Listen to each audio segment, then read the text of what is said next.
Peace. What's happening, good people? This gift here for Pay Us No Mind, and this is what's in the news. Want to know the best music business tools and services to use? Want a discount on those services and tools? Hit the description box for a link to our recommendations and discount. Want to work with Pay Us No Mind?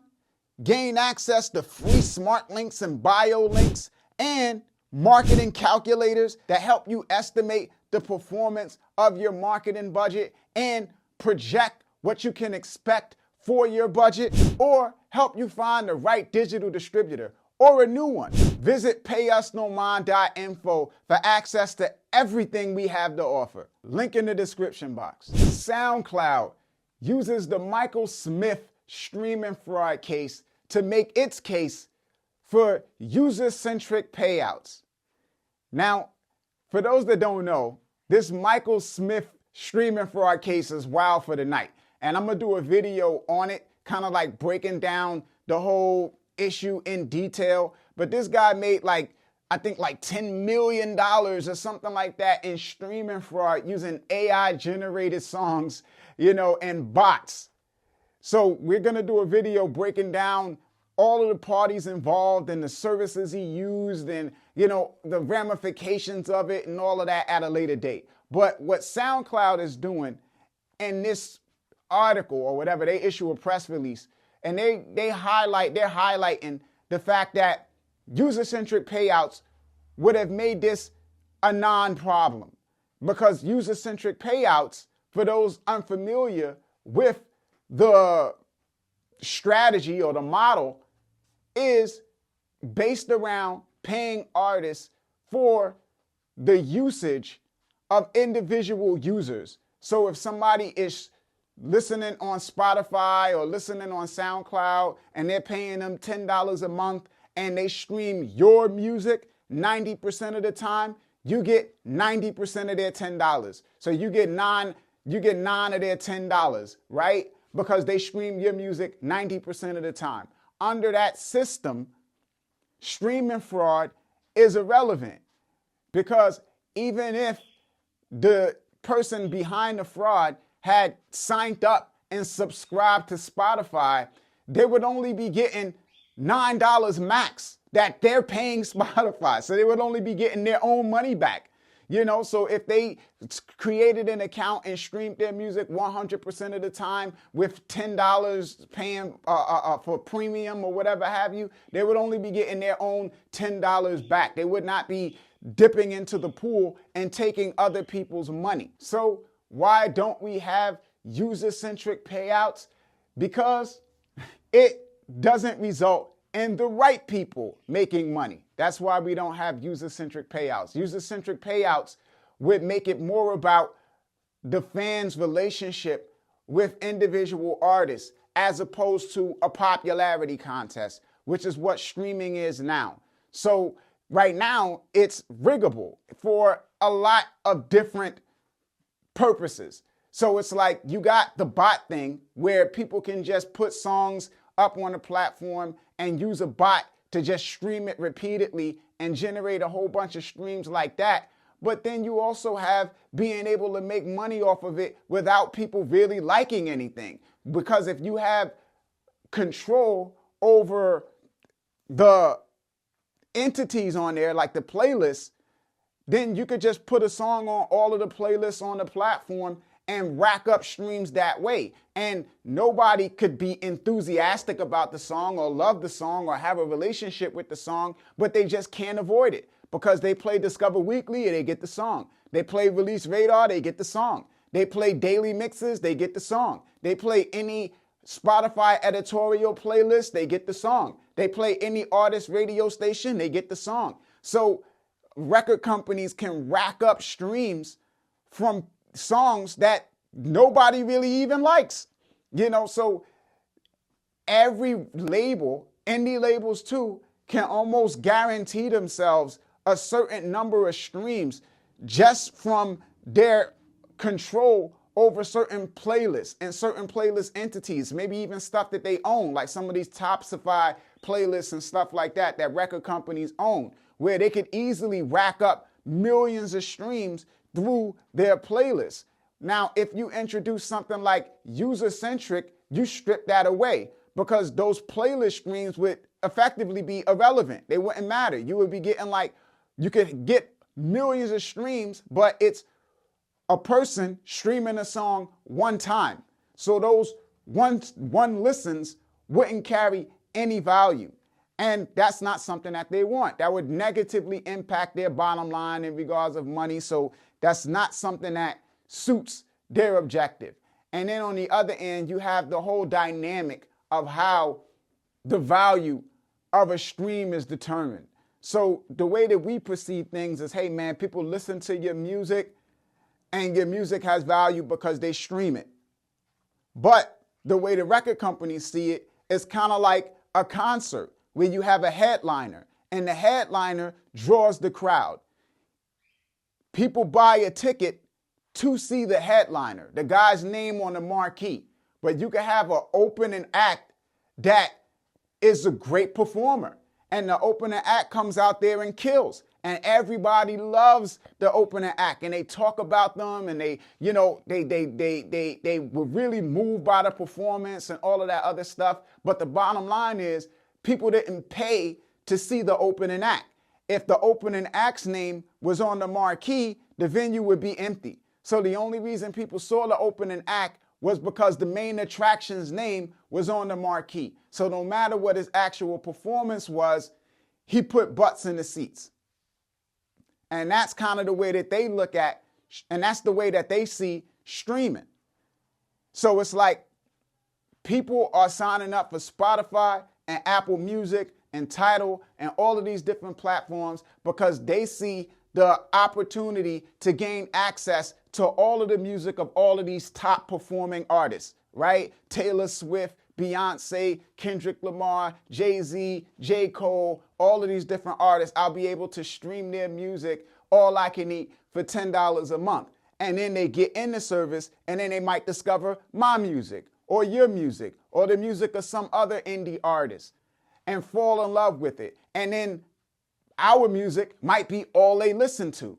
But the record companies make the case they're not the reason that that person signed up. So they deserve to be compensated for that value, the value of driving the subscriptions, no matter what people actually do on the platform. And that, it's not a bad argument, right? It's like if you bringing people to the party and you driving their ticket sales, then yeah, you deserve to be compensated. So that is where the friction lies with creating something like a user-centric payout structure. It's compensating artists for the value that extends beyond just generating streams. Roblox gets more musical. Now, we talked about Roblox adding DistroKid and partnering with DistroKid where they take music from their catalog and provide it to Roblox developers for usage in their video games. Well, now Roblox is adding a now playing feature that informs the listener of what they're listening to. So if a song is in a game or in a virtual experience, there'll be a visual display that tells the listener, here's the artist's name and here's the song title, which aids easier discovery. Now, in addition to this now playing feature, they are also launching a likes feature where not only does the user hear the song and have the capability of knowing who is behind the song, but they can also like the song. And these likes factor into another feature that they're introducing, which is music charts, Roblox music charts. And the charts are dictated by the likes. So the songs that are the most liked songs within the Roblox ecosystem, within the games and the virtual experiences will rank highest within their charts. Now, running down the agreement with DistroKid, you got some issues there. One issue is that you must own 100% of the song. That means likely no co-writers, likely no composer, like the person that made the beat has to be you because you got to control 100% of the song. You also cannot be registered with a PRO, which is like, I don't know how many artists out there that aren't registered with the Performance Rights Organization. So those two things where they're saying you got to own 100% of the song and you can't be registered with a PRO, to me seems like it's just going to be a whole bunch of AI generated garbage up there, because I don't know how many artists operate in this way. And the aspect of it where you don't get any royalties, it's like, we know how these platforms tend to get down, where they don't want to pay most of the artists. That's what they don't want to do. They don't want to pay most of the artists, but they're okay with paying some. So what they would likely do is create some type of program, some type of partner program or something to that effect, where the artists who have the top performing music on the platform that they identify as most valuable to them, they would create some type of fund and disperse those payments amongst their top performers with some type of program like that. So that's what would likely happen, which we could probably anticipate happening down the line, maybe a few months from now, when a lot of the people or a lot of the artists whose music is getting used a lot or develop some level of popularity start complaining about not getting paid, they'll introduce a program like that. But that means nothing for the artists who are still having their music used and getting streamed and stuff, but just aren't at the level of the top performers. So on the good end, right, like on the positive outlook of something like this is that your music gets discovered. Your music gets discovered, which could lead to your music going viral, where it becomes some type of phenomenon by establishing some type of affection with the young kids that use Roblox. And next thing you know, you're an established figure and you can make money from doing all sorts of stuff. So that's like the positive outlook. Now, the more pessimistic view is you have a situation where you have your music being used for free by video game developers to drive discovery, where it drives people to streaming platforms like Spotify, where you don't get paid for streams unless you get at least 1,000 streams in a year of an individual song. So now you are getting discovered in a place you don't get paid to drive activity to a place you don't get paid. So it's like, well, what's the point? What's the point? Roblox gives their developers a tool to add value to its platform and their video games with this catalog of music. And Spotify and these streaming platforms that don't want to pay you, they get your music to add value to their platforms. And all of that, you get nothing out of other than discovery, which you want for the purpose of maybe attracting somebody that would license your music for a video game so you could get paid, or get people to stream your music on these platforms so you could get paid. But you take into consideration the fact that we're all out here on Instagram and Twitter and TikTok and Facebook just giving content away anyway, right? Like we're every day people posting and uploading songs and singing songs and doing covers and kicking freestyles and all sorts of stuff, and they're not getting paid anything. So, hey, just another thing to add to the list, And more video game news. Heaven 17's Martin Ware slams Rockstar Games over sync offer. So, Grand Theft Auto, the game we all know and love for poisoning the minds of ourselves as children, has offered Heaven 17 a whopping $7,500 to license their song Temptation. And this is for a complete buyout of the song, right? Any future royalties from the game forever. So basically, they want to give them $7,500 as a one-time payment, and then they go kick rocks, and they never get anything from the video game ever again. No royalties, nothing. Now, this is for a game that has grossed $8.6 billion. So, I mean, this is where we are with people and the usage of music and the insulting offers that they're giving artists. Now, people can make the argument, again, going back to exposure and discovery, where it's like, okay, well, you get your song added to the game and people rediscover this old song and it introduces it to a new audience. And then, hey, you guys could end up going back on tour. You could end up getting other licensing opportunities.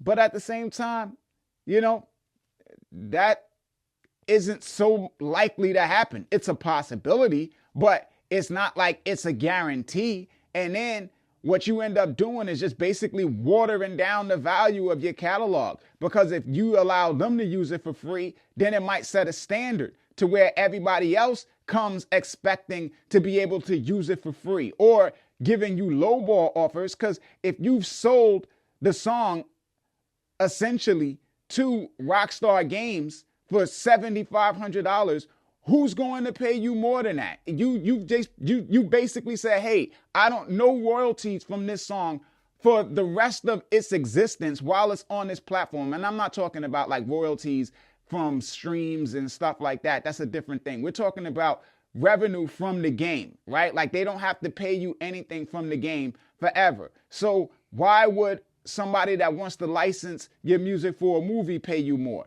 Why would somebody that wants to license your music for a commercial or something, or a TV show, pay you more? It sets a bad precedent, you know, and a bad standard. TikTok ban. Research claims Americans' support for a TikTok ban is waning. Now, this report talks about how in March last year, 50% of people in America wanted TikTok banned, and now only 32% of Americans want TikTok banned. And why that might be the case is because the people who were talking about banning it have joined the platform. So we had you got Joe Biden and Democrats in office, and they say, hey, we need to ban TikTok. And they're the ones that try to shut it down, to say, hey, they got to sell it, or they're going to get banned because we're going to basically block it from the apps and stuff like that. If Apple and Android doesn't want to get in trouble, they're going to have to block it because we're going to restrict access to it in the U.S. It's going to be illegal to access in the U.S. They're the ones that initiated that. They said that. And then they started joining the platform. So you got the vice president on TikTok. You got the president, or the person that's running to be president, that's also the vice president, on TikTok. And then you got the person that's trying to be her vice president on TikTok. And you got Trump doing TikTok. And you got all of these politicians on the platform leveraging its audience and leveraging its eyeballs. So it's like, how are you sending a message that you want to ban a platform and then participate in the usage of the platform that you say you want to ban? So yeah, audiences are going to look at that, or Americans rather are going to look at that and be like, well, this platform can't be so bad, right? Our politicians are using it. So for them to be like, hey, we need to get rid of it. Yeah, people are going to feel like that's BS. So, I mean, it's completely logical that people would feel less threatened by it when they see all of the people who are supposed to be making the decisions cool with it and using it. Now, as always, you guys can agree to disagree or agree, whatever the case may be.